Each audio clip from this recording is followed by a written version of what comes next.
Bienvenidos a este podcast.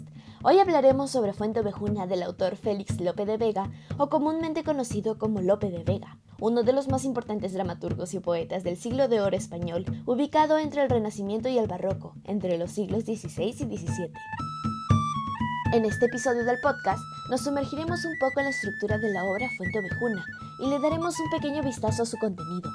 Antes de empezar, debemos ubicar a Lope de Vega y la obra en su época respectiva, 1619. Pero, ¿qué pasó por aquellos años?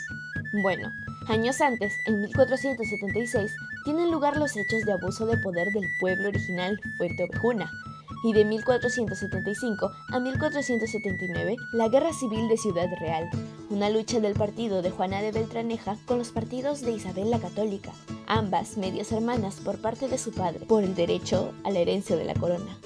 Una de esas posturas pretendía modificar el feudalismo en defensa de la monarquía. Pero, ¿por qué es tan importante que sepamos todo esto antes de analizar Fuenteovejuna? Porque así podremos identificar con mayor claridad el conflicto dramático y los temas principales, siendo el conflicto dramático el que se genera entre el comendador y el pueblo de Fuenteovejuna, debido al abuso de autoridad del primero, con temas como la rebelión popular, el honor y el amor de por medio, así como una sutil, o no tan sutil, defensa de la monarquía y crítica hacia la corte. Recordemos el contexto histórico, pues. Siendo así, Fuenteovejuna se centra en la historia de un pequeño pueblo homónimo, reconocido por su gente muy trabajadora que se dedica a labrar la tierra. Dicho pueblo se encuentra bajo el dominio del comendador Fernán Gómez, conocido por ser un hombre cruel y sin escrúpulos, que siempre trata de una forma muy grosera a los trabajadores e incluso abusa de las trabajadoras.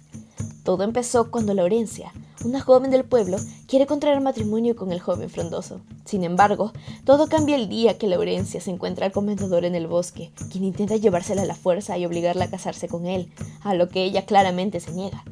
En ese momento, aparece Frondoso en su defensa y con furia amenaza al comendador con una ballesta, exigiéndole que la deje en paz.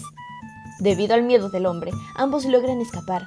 El comendador, furioso y ofendido, decide vengarse de Frondoso, ideando un plan que ejecuta el día de su boda, donde se presenta al lugar y detiene a Frondoso encarcelándolo, para luego llevarse a Laurencia con él por la fuerza. Los invitados de la ceremonia quedaron impactados, pero no pudieron hacer nada ante la autoridad del comendador sobre ellos. No obstante, las personas del pueblo Fuenteovejuna ya estaban cansadas del abuso de poder de parte del comendador al someterlos a su voluntad, dañando a los jóvenes y abusando de las mujeres. Por ello, ante dicho suceso, deciden reunirse para acabar con el problema y concluyen en que la mejor solución es matar al comendador. Idean un plan para ejecutarlo entrando al palacio y sin piedad acaban con la vida de Fernán Gómez. Para evitar más problemas, acuerdan no decir quién fue el responsable de su muerte. Pero ante todo, un criado del comendador logra escapar y se dirige hacia los reyes para informarles de lo sucedido. Cuando estos se enteran de lo que ha pasado en Fuenteovejuna, mandan a un juez para que averigüe todo lo que pasó en realidad y encontrar al verdadero responsable. El juez va al pueblo y, a pesar de torturar a varios hombres, ante la pregunta repetida del juez, la respuesta siempre será la misma. ¿Quién mató al comendador? ¡Fuenteovejuna, señor! El juez, al no encontrar al responsable, regresa ante los reyes a informar lo poco que encontró, pero con él se presenta todo el pueblo de Fuenteovejuna, quienes con valentía les dicen a los reyes que ellos quieren ser sus sirvientes y obedecer a sus mandatos. Los reyes, admirados ante tal gesto, deciden perdonarlos y acceden a resguardarlos, haciéndose responsables del pueblo. Volviendo al lado técnico, la estructura de Fuenteovejuna se divide en 3 actos. El primero con 12 escenas, el segundo con 17 escenas y el tercero con 25 escenas.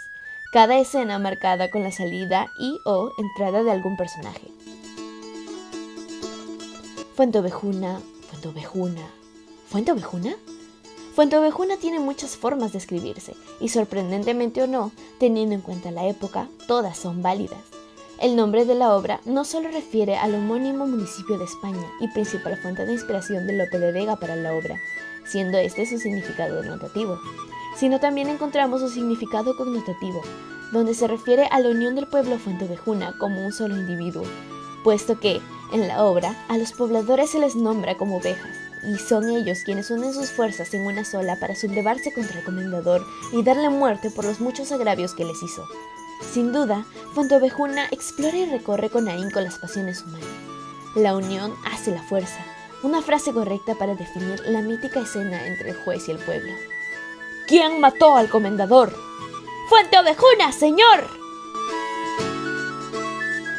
Muchas gracias por quedarse hasta el final y recuerden que si quieren vivir una mejor experiencia les recomiendo leer la obra.